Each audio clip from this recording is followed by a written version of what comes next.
사랑하는 성도 여러분, 안녕하세요. 5월 6일 월요일 아침입니다. 다 같이 찬송가 543장 어려운 일 당할 때 다 같이 찬양 드리시겠습니다.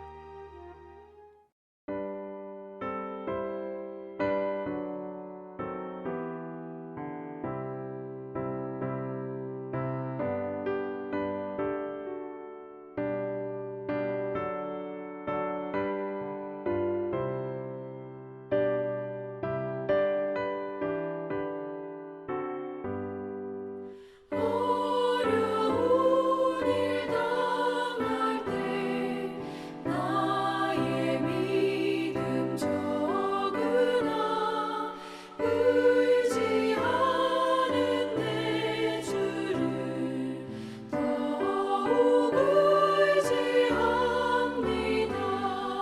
세월 지나갈수록 의지할 것뿐일세. 무슨 일을 당해도 예수 의지합니다. 성령께서 내 마음 밝히 비춰주시니 인도하심 따라서 주만 의지합니다. 세월 지나갈수록 의지할 것뿐일세.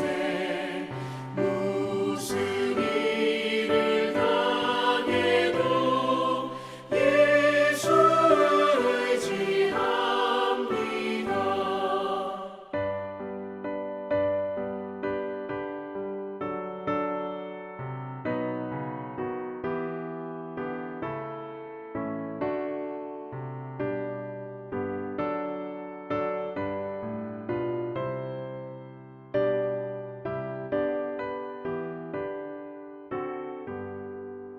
밝을 때의 노래와 어두울 때의 기도로 위태할 때 도움을 주께 간구합니다.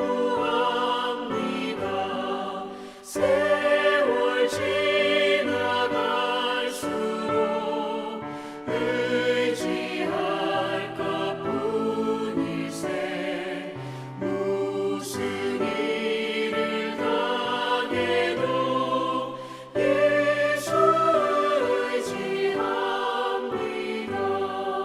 생명 있을 동안에 예수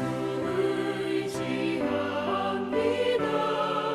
천국 올라가도록 의지할 것뿐일세. 세월 지나갈수록 의지할 것뿐일세. 무슨 일을 당해도 예수 의지합니다.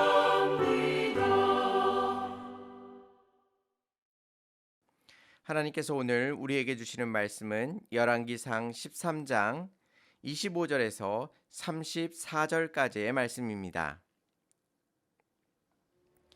지나가는 사람들이 길에 버린 시체와 그 시체 곁에 선 사자를 보고 그 늙은 선지자가 사는 성읍에 가서 말한지라.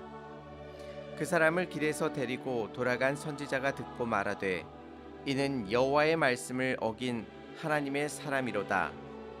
여호와께서 그에게 하신 말씀과 같이 여호와께서 그를 사자에게 넘기심에 사자가 그를 찢어 죽였도다 하고 이에 그의 아들들에게 말하여 이르되 나를 위하여 나귀의 안장을 지우라.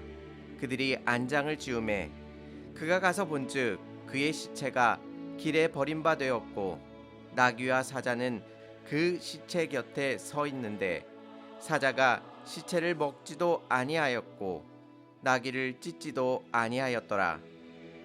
늙은 선지자가 하나님의 사람의 시체를 들어 나귀에 실어 가지고 돌아와 자기 성읍으로 들어가서 슬피 울며 장사하되 곧 그 시체를 자기의 묘실에 두고 오라 내 형제여 하며 그를 위하여 슬피 우니라. 그 사람을 장사한 후에 그가 그 아들들에게 말하여 이르되 내가 죽거든 하나님의 사람을 장사한 묘실에 나를 장사하되 내 뼈를 그의 뼈 곁에 두라.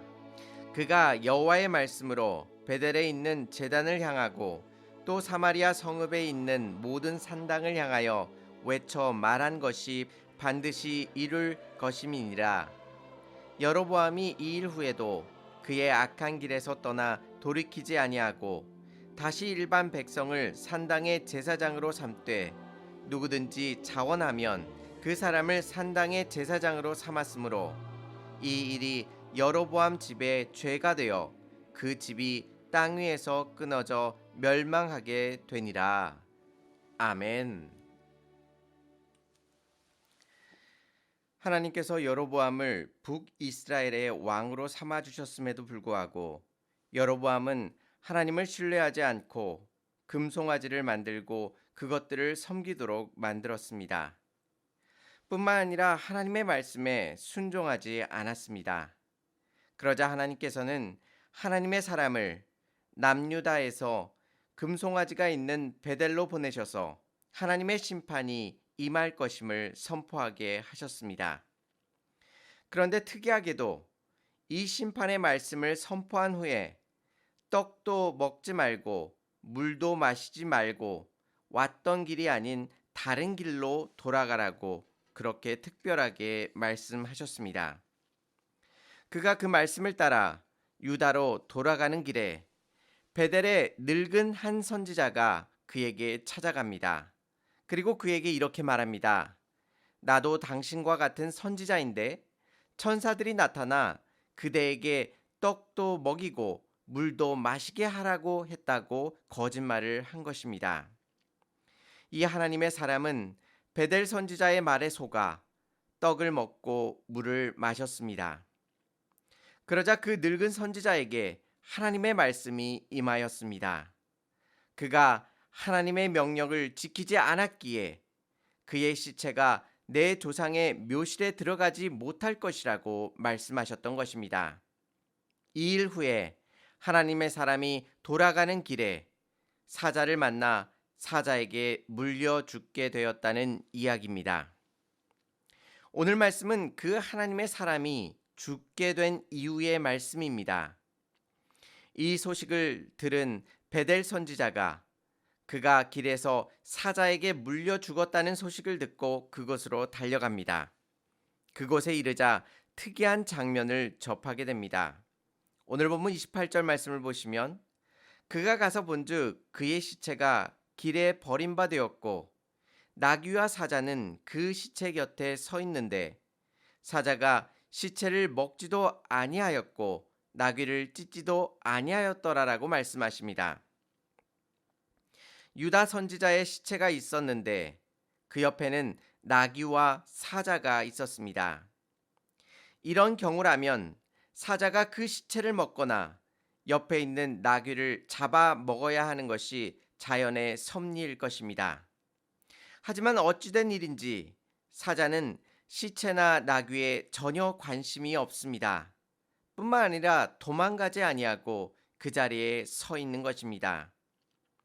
이를 통해 우리가 알 수 있는 것은 이 모든 일들이 자연적으로 일어나는 것이 아니라 하나님의 확실한 의도를 가지고 이루어지고 있음을 알 수 있습니다.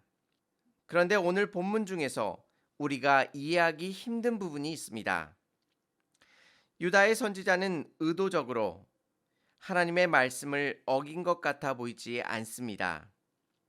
그가 하나님의 말씀을 어긴 것은 베델의 늙은 거짓 선지자가 거짓말을 해서 속였기 때문입니다.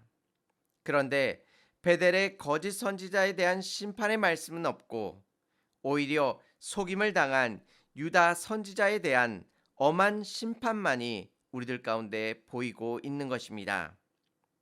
하나님께서 억울할 수 있는 유다 선지자를 왜 이렇게 엄하게 심판하고 계실까요?